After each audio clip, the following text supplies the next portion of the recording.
Yeah, no, he's fine. It happens.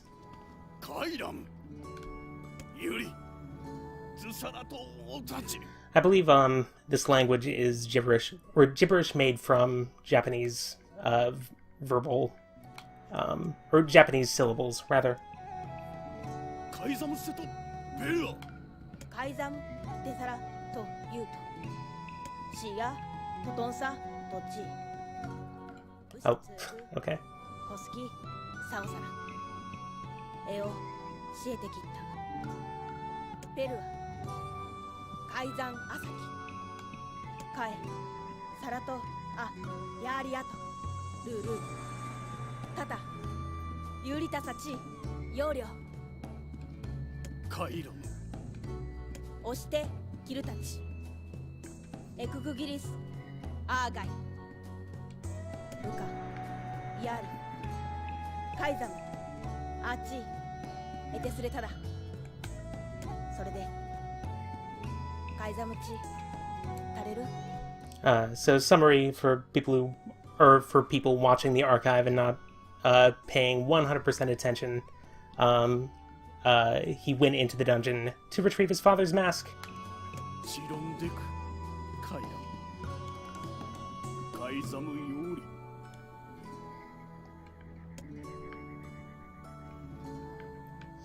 It does kind of sound like it might be partially based on Chinese as well.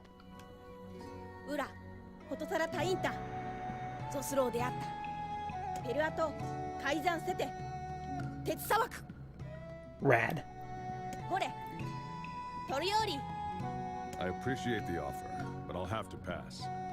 My wish, well, it kind of has to take care of itself.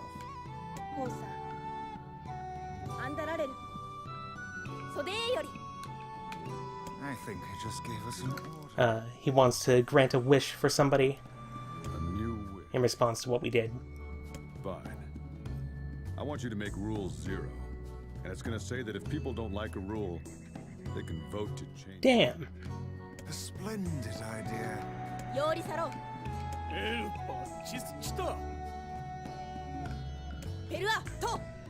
There's a lot of omitted relaying between Vice here. Vice, after a lengthy sequence earlier, came to understand the language of this people, and so because of that, he's the proxy through which NieR and the king here communicate.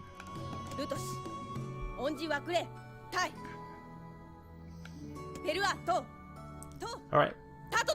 And now the masked people are in our debt.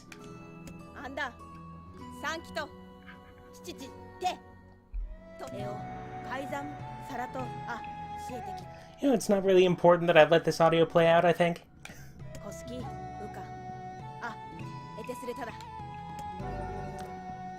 Okay, I have a new sword. Thanks, but I think you're forgetting someone.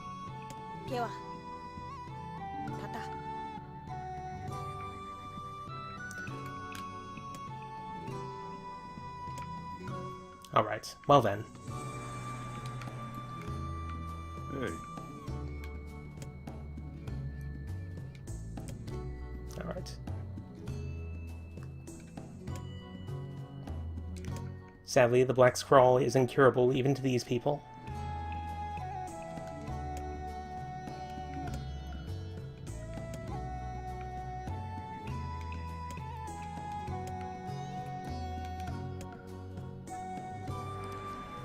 Nice. What? Okay. Talk to the king a third time.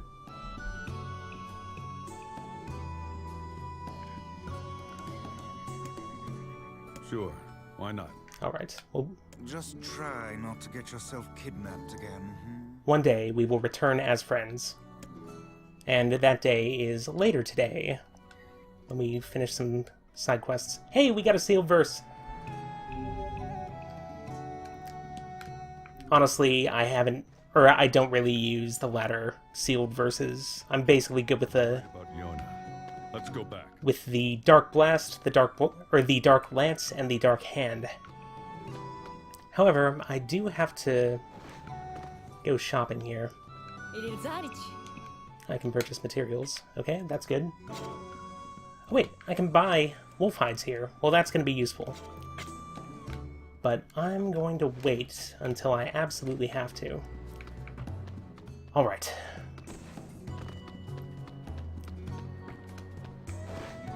Produce shop. Purchase. I'm going to buy a pumpkin and 11 watermelons. Just because.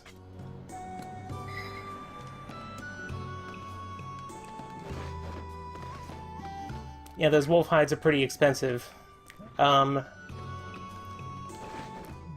I mean, these wolves, they're ferocious and they actually attack human beings. So it's understandable that they'd be pretty pricey. It's like this village was built for me to navigate using my dodge rolls. Roll. Okay, I can purchase this, and I will. Done. I thank you in the name of the rules. Oh, what's this? Hey. General goods? Ah, maps. Getting all these?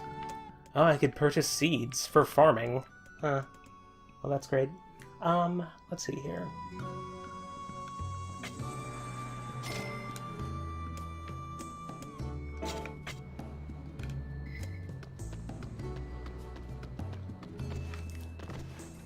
Okay.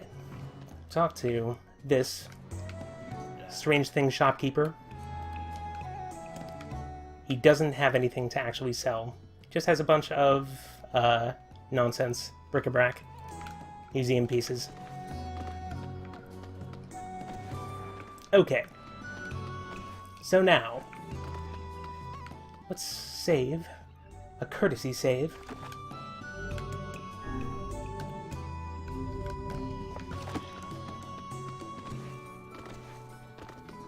And head outside this village.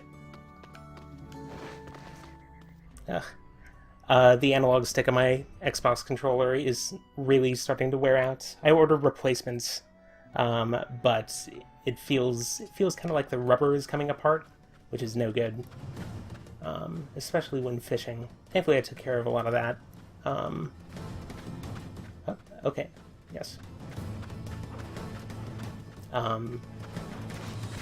Anyway, in between streams, I fish a whole bunch, and I fear for the future of Facade.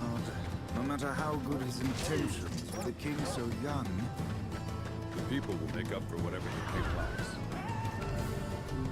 I imagine we'll come back to a whole new slew of rules. Probably. But rules seem to work for him, so who are we to say otherwise?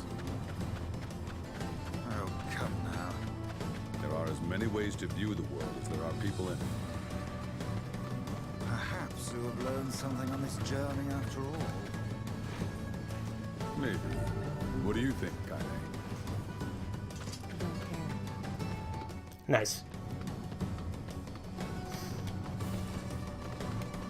It's sort of like the end of basically any Yakuza side quest where Kiryu responds to the character that he's, or the fact that he's been interacting with whatever goofy side character gave him the quest in the first place with, so there are so many different people in the world. I was poisoned, to answer your question in the chat. So, back to the village. For some reason, I'm finding myself having difficulty moving up and to the left. I'm hoping it's not an issue with the controller here.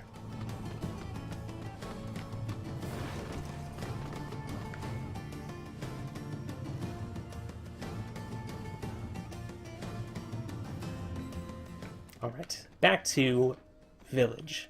I believe this place is just called Village. And let's say hello to Yuna. And also pick up some stuff. It just happens to be in this house. Precious gold stash. Defense drop.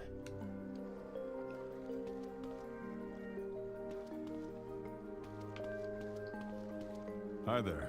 Hi there, my child. How are you feeling? Okay. She's grateful for the fishing that I did earlier in the story.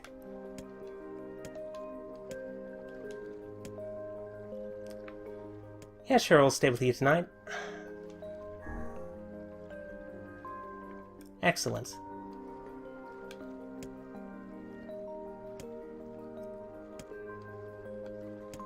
It's late, I say, as it's still daylight outside. I hear a voice. I squint and see a boy standing before me. His hair is silver, his skin is pale, and he stares up at me with hard, glassy eyes. Soon his lips begin to move, but no sound comes out. What is he saying? I can't hear him. I can't hear him. I can't hear him. I can't hear him. I can't. I try to leave, but something about the boy holds my gaze. I watch his face, expressionless, as his lips slowly flutter. What is he trying to say? Wait. It's a phrase. I can almost make it out. It starts with an S. Then there's an E. I can almost see it now. The letters begin to fall together, one after the other, faster and faster. Sealed verse. Oh my god. It's a sealed verse, the thing I am looking for.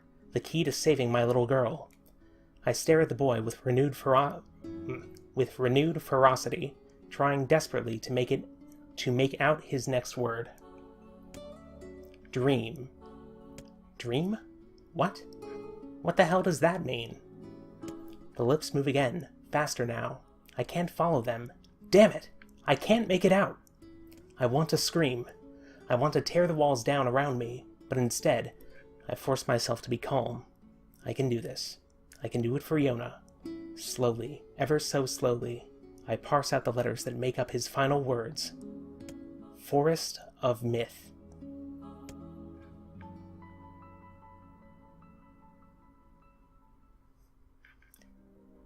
Next morning,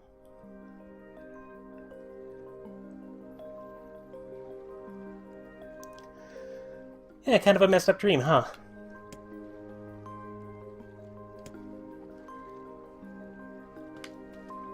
Hello, Yona. Oh, NieR has black circles under his eyes. More so than usual, I can only assume.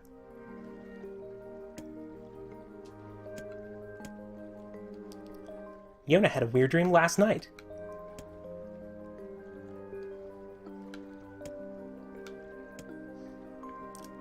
She played Guess the Word with a boy in her dream. Yeah, he would move his mouth, but no words would come out, and so on and so forth.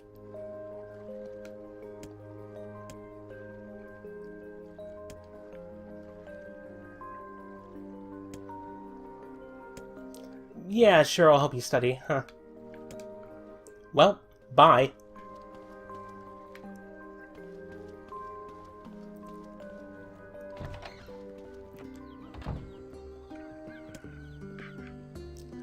Vice confronts NieR. You appear lost in thought.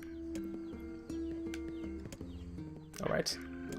We gotta ask Popola something. After actually, no. I don't have to save. I'm living dangerously. So, Popola. We go to her whenever we need to know something. She takes care of the library.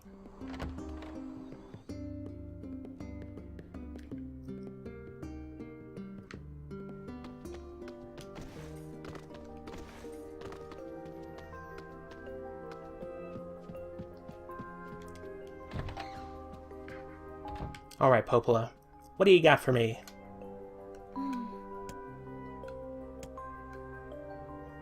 Okay.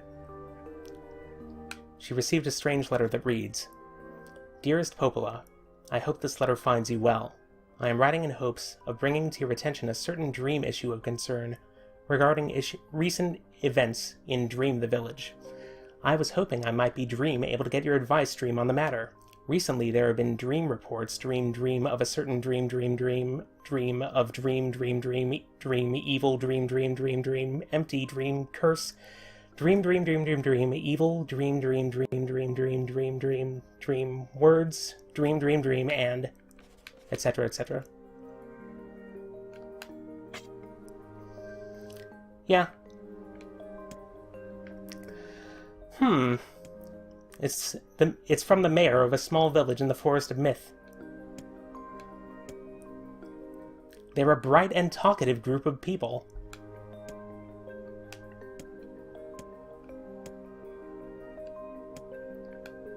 Okay. So that's where we're going.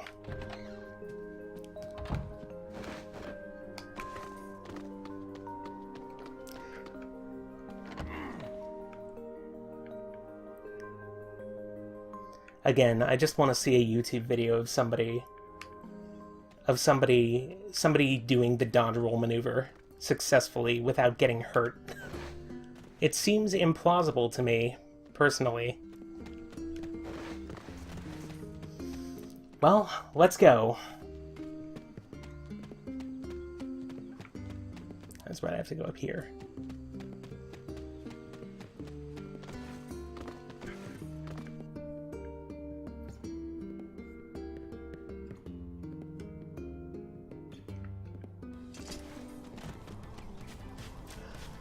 Alright.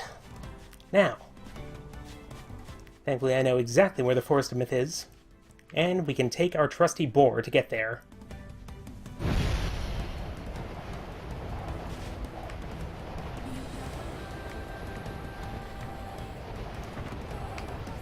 Thankfully we can drift our trusty boar to get there.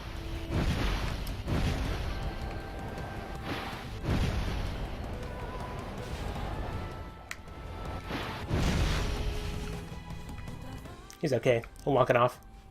Alright. We've made it to the forest.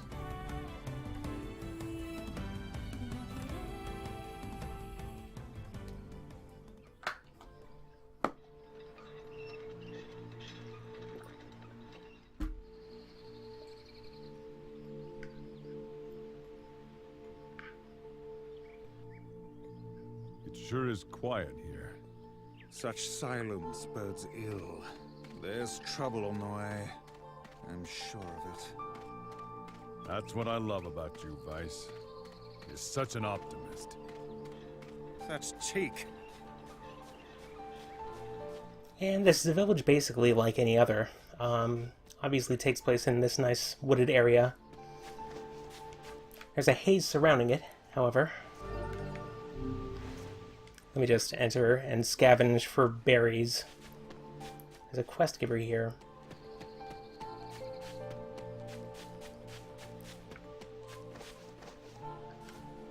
Hey.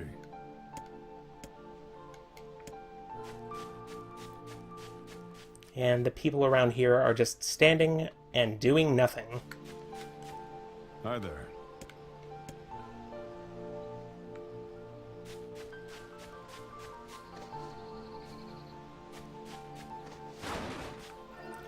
No, nothing that can help in this crate. Alright, let's actually talk to this person. The mayor says, beware. Beware the words. Contagious words. Those who dream. Vice says, hold a moment. Hang on. Gotta get into character. Hold a moment. There is a strange new sensation in my mind. Vice's voice rose in a quizzical way. It is not quizzical. What's going on here? The villager's body shuddered as he slowly opened his eyes. Perhaps we should start by asking this man. Who are you? I'm Tara. This is Vice.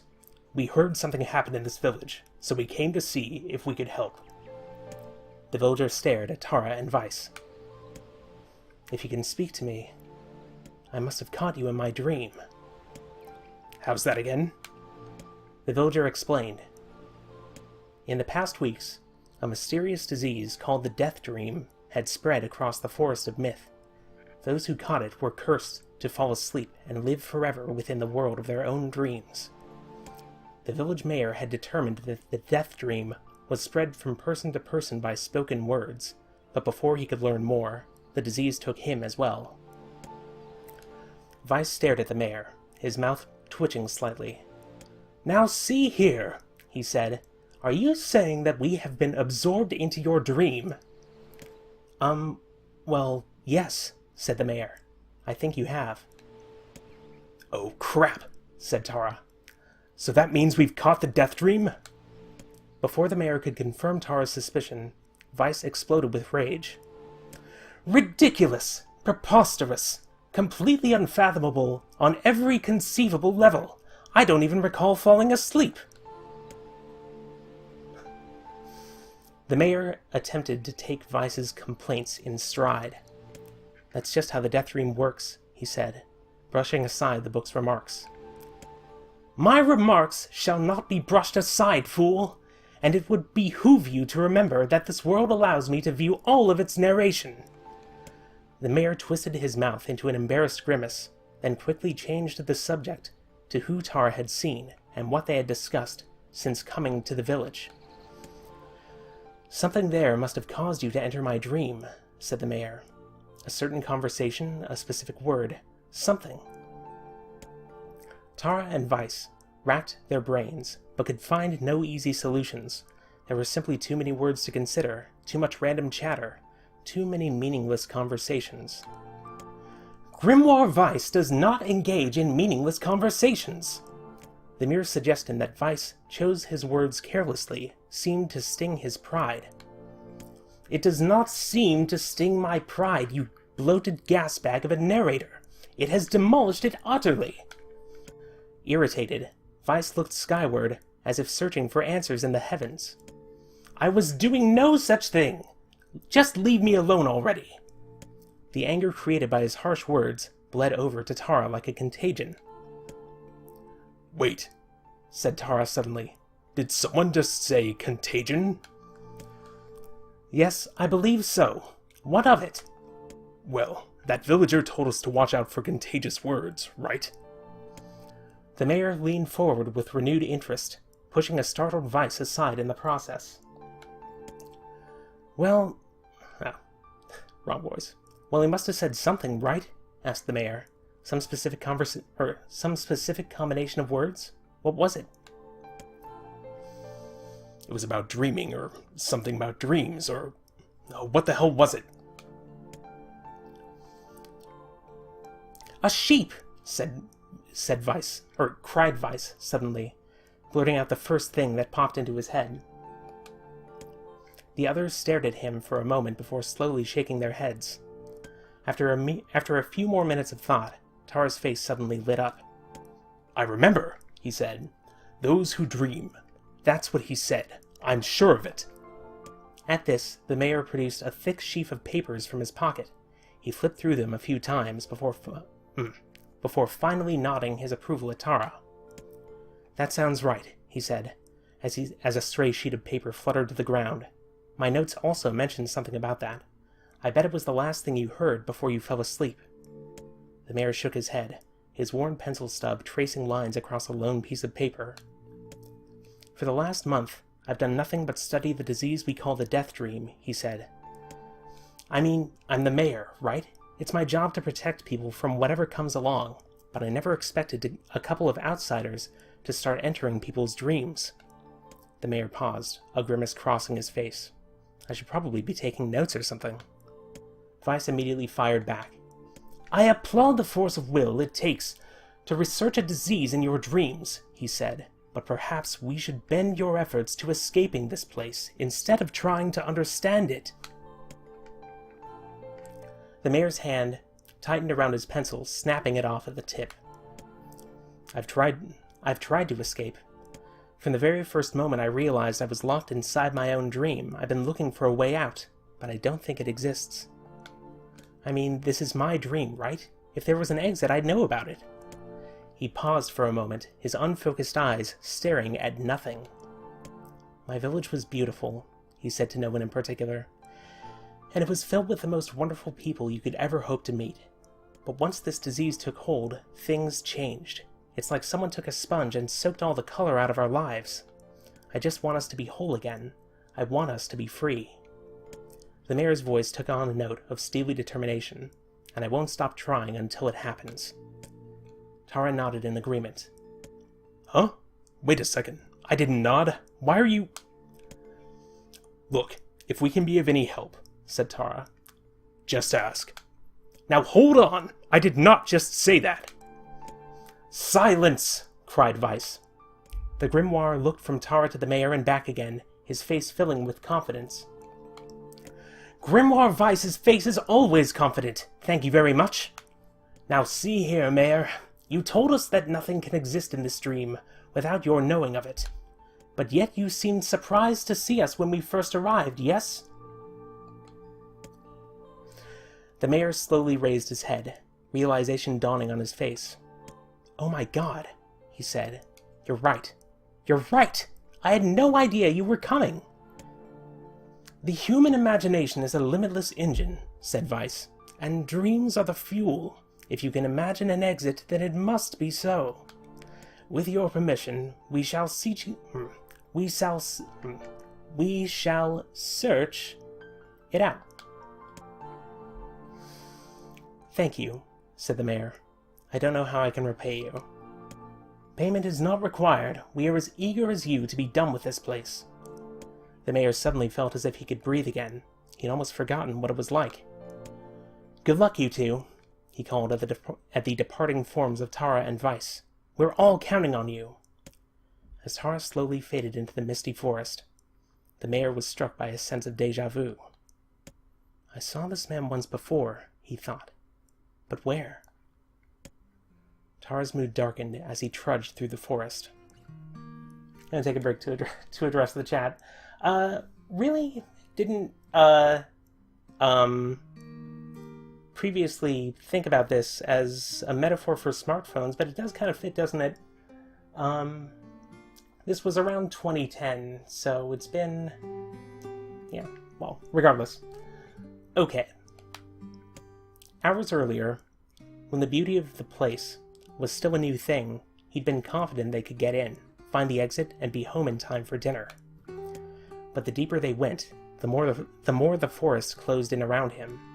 The mist made it difficult to see more than a foot in any direction, and moss-covered rocks seemed determined to twist his ankle. More than once, he'd been forced to steady himself on the rough bark of a tree, and his hands now left small trails of blood on everything he touched. Additionally, Weiss was proving to be a spectacularly poor traveling companion. Unhindered by either terrain or physical effort, he spent most of his time urging Tara to pick up the pace and grumbling about their slow progress. Finally, after Weiss muttered something about legless turtles being more adept at navigating the environment, Tara snapped. You know what, Weiss? He cried. Go to hell! We're stopping. I need to rest for a few minutes before I throw up. Tara leaned against a tree and tried to stretch the knots from his back.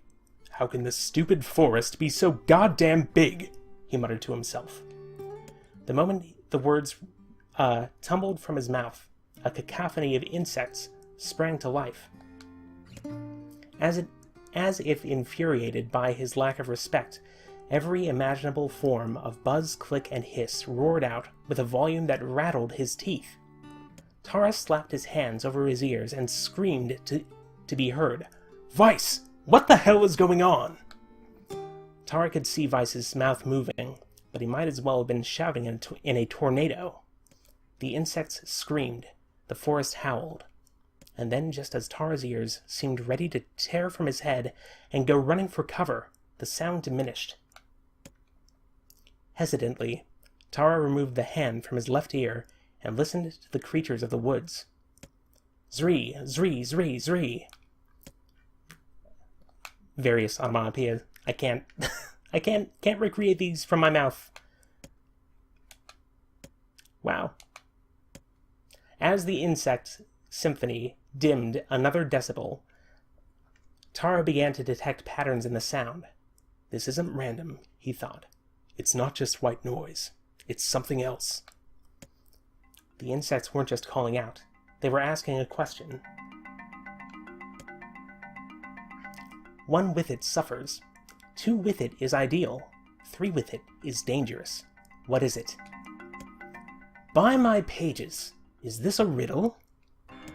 I guess so. This kind of thing happens a lot in dreams, right? Maybe it's the key to getting out of this place. Then I leave it to you to answer. One with it suffers, two with it is ideal. Two with it is ideal, three with it is dangerous. What is it?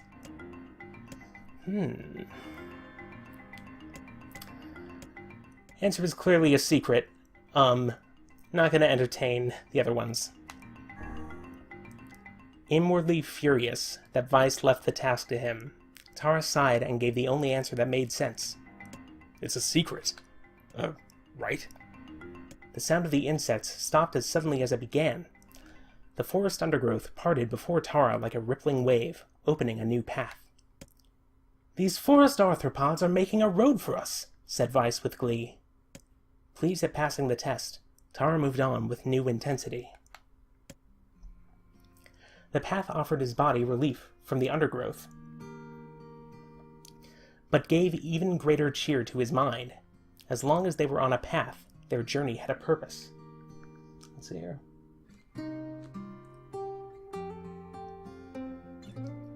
Honestly, like, when I first played this, it immediately brought to mind sleep paralysis, which I have experienced numerous times. The notion of feeling trapped in a sleeping state. However, that doesn't really have as much to do with dreams as anything else. Anyway. The path offered his body relief from the undergrowth, but gave even greater cheer to his mind. As long as they were on a path, their journey had a purpose. I guess the forest has accepted us, huh? Said Tara after a bit. Weiss spun around to face his companion. Do not mistake the will of this forest for some happy pet you can suddenly befriend. We have no idea where this path leads. As Weiss finished speaking, the pair turned a corner and found themselves facing a clear forest spring. Smiling, Tara picked up a small rock and sent it skipping across the surface of the water. Good heavens, said Weiss. His surprise was understandable. Each time the rock struck the surface of the water, a musical note rang out. When the rock finally stopped moving and sank to the bottom of the spring, the ripples it left behind came together to form words. I enter through the window, but I break no glass. When night falls, I vanish. What am I? Absurdly easy, barked Weiss. Now answer it! Tara grit his teeth and tried not to reach out and strangle his companion. He's right, after all. This one is pretty easy. Okay. Enter through the window, break no glass, when night falls I vanish. What am I? A bird, obviously. No, it's sunlight.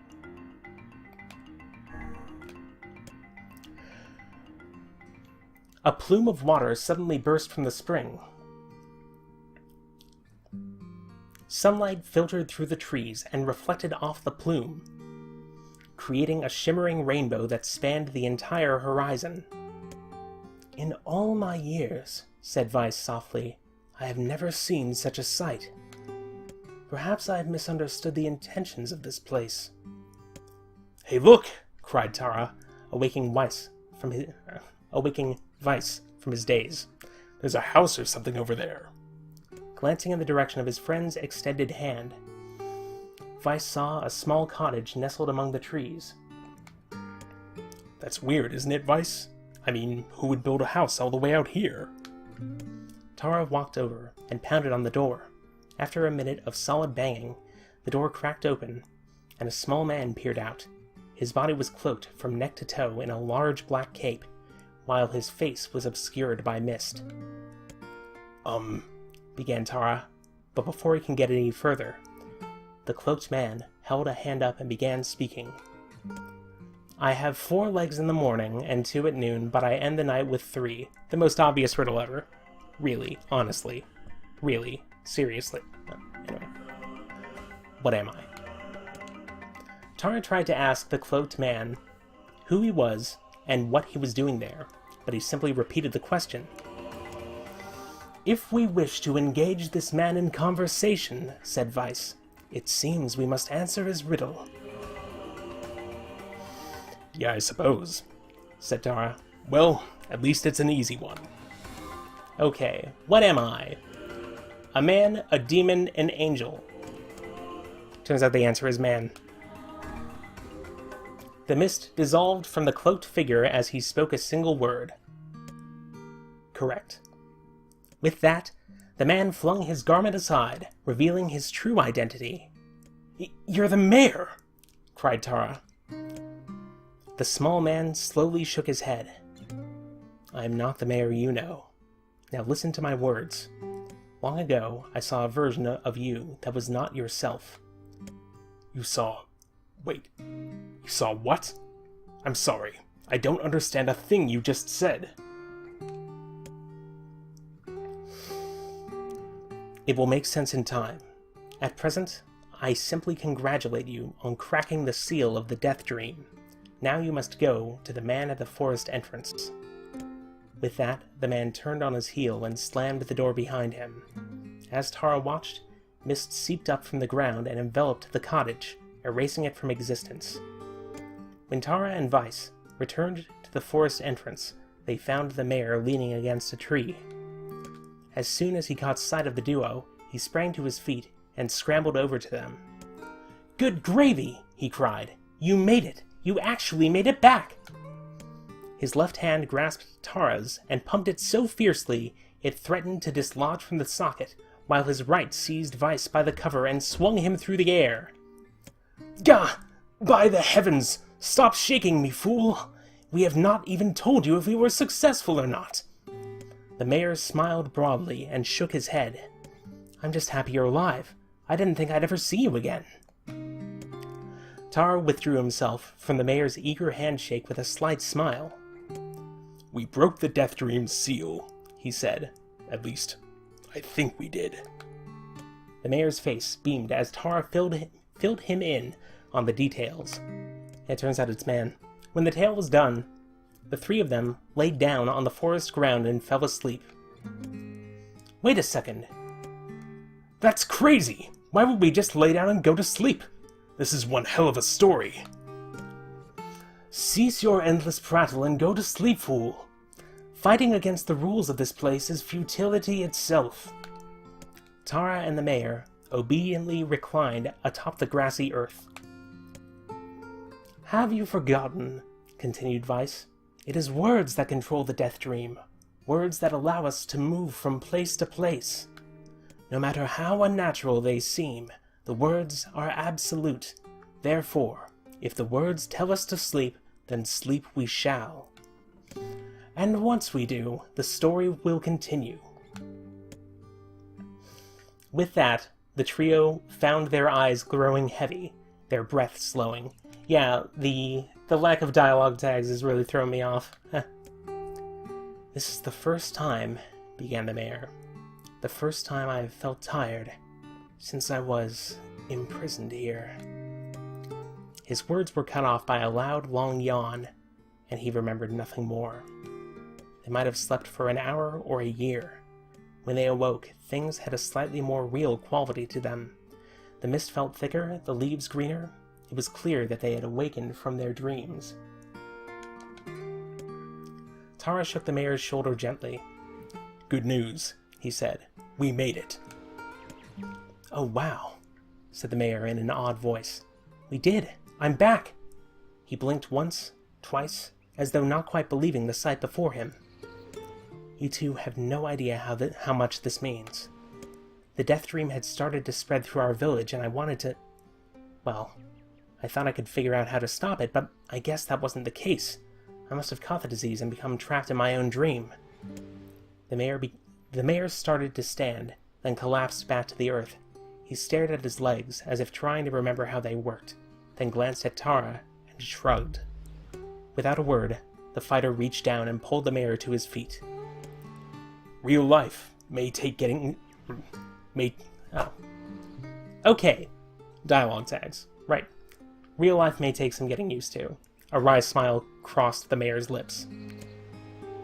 You shall relearn in short order, I am sure, said Vice. For now, you should return to your home and rest. No, said the mayor, swaying on unsteady feet. No, I can't. Some of the villagers are still trapped in the death dream. I have to save them.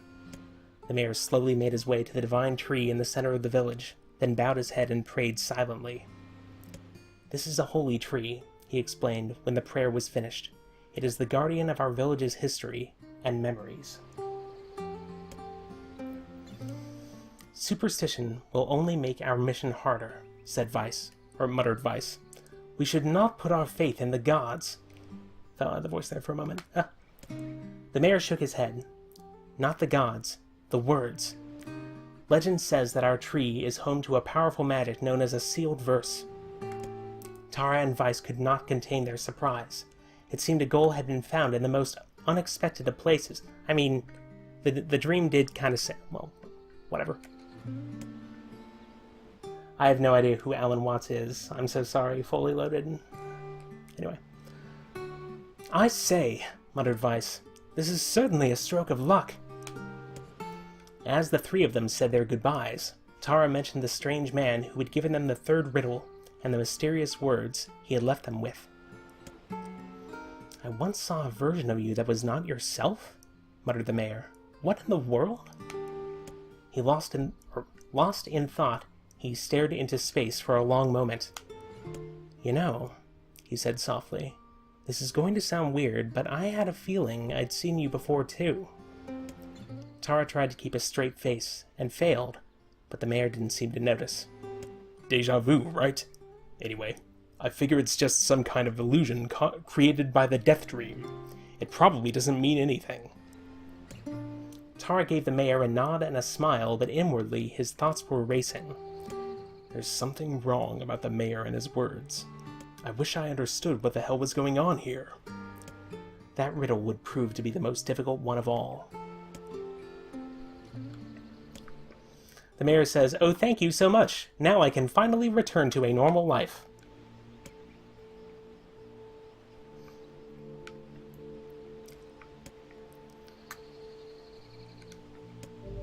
Okay, I have Dark Execution magic.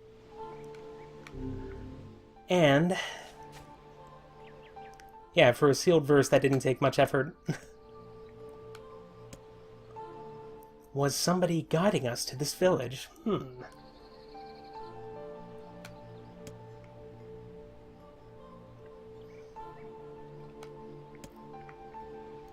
Sample of Alan Watts says, I'm going to read this out loud. A person who thinks all the time has nothing to think about except thoughts, so he loses touch with reality and lives in a world of illusions. By thoughts, I mean specifically chatter in the skull, perpetual and compulsive repetition of words, of reckoning and calculating. Interesting.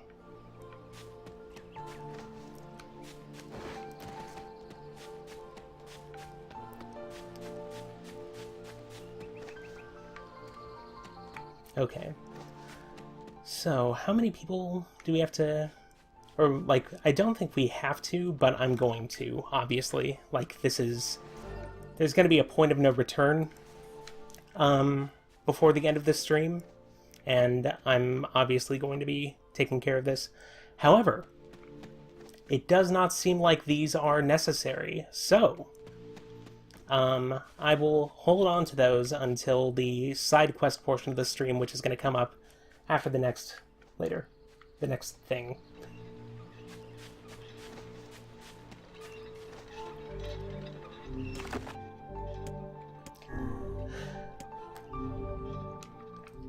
Fully Loaded says that's actually my exact response anytime anybody points out a continuity error in my work. That is a pretty good attitude to take, honestly.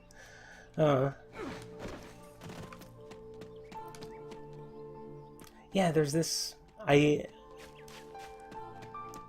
control thing that's happening. If you notice NieR eventually, like, stuttering while going in a certain direction, then that's what I'm referring to. Kane's been waiting outside this whole time, says, "So how was the village?" "Oh, it was truly magnificent. There are no words, really." Ha! Credits. Iris Out's, Killer Instinct theme.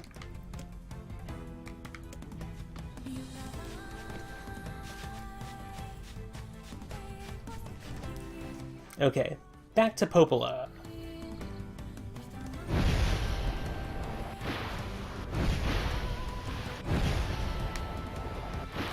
Honestly, I wasn't expecting there to be any control stick issues. Like, I played this game some last night, and I didn't come across any of them. Excellent work, Boar. Whoa! Snap! Well, looks like you're on your own over there.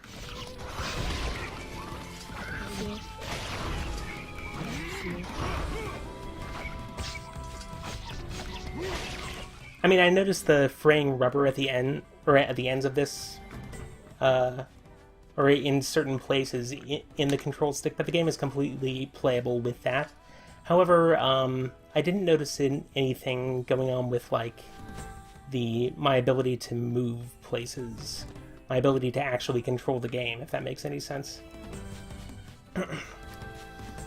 And if there are, in fact, issues, then it's going to be difficult to fix.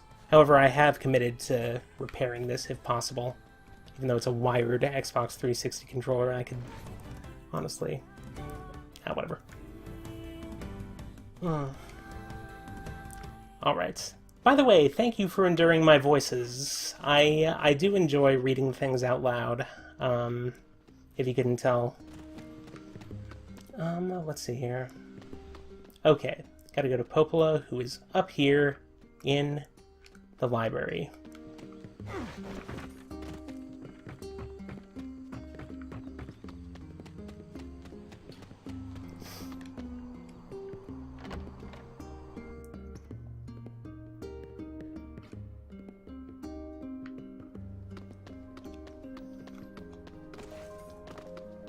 Alright, Popola, blitzing through the story of this game. Let's see what next awaits us. I'm so happy you saved those people. Well, really, it's just that person, but whatever.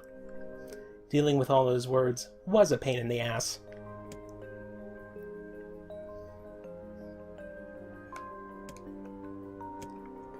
Okay. Say. Yep. Yona was looking for me. Let's go play daddy for a bit. Ugh, fine. Well, it's time to see if I slept for an hour or a year.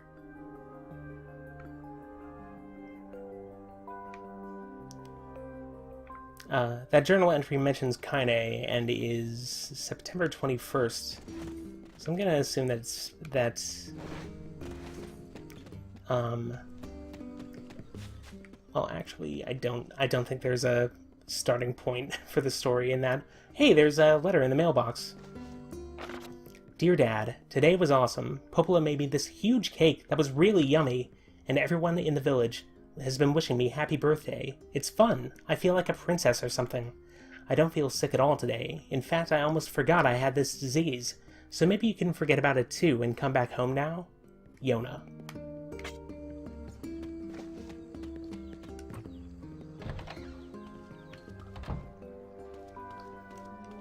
Slowly reach out to the shelf to get this spirit drop, whatever that is.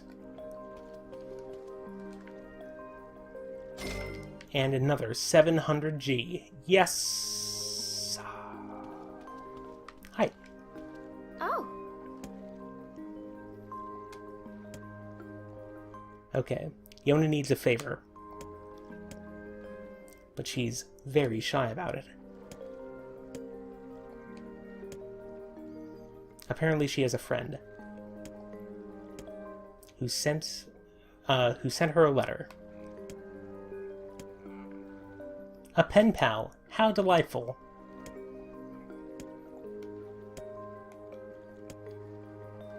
He's apparently sick and in a whole lot of trouble. And Yona calls Vice Vicey. Okay. He lives in this really big house down south. He's super nice, and he's my friend. Good enough for me.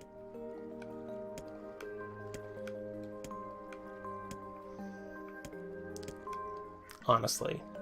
Yeah, of course. Let's do it.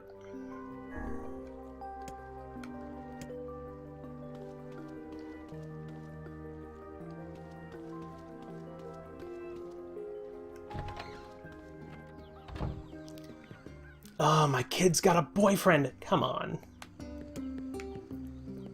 There was no mention of... well, whatever. NieR is both overprotective and absent.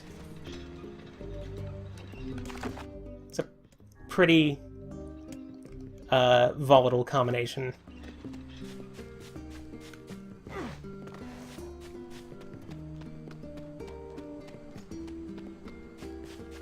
Anyway, the place to go next is down south.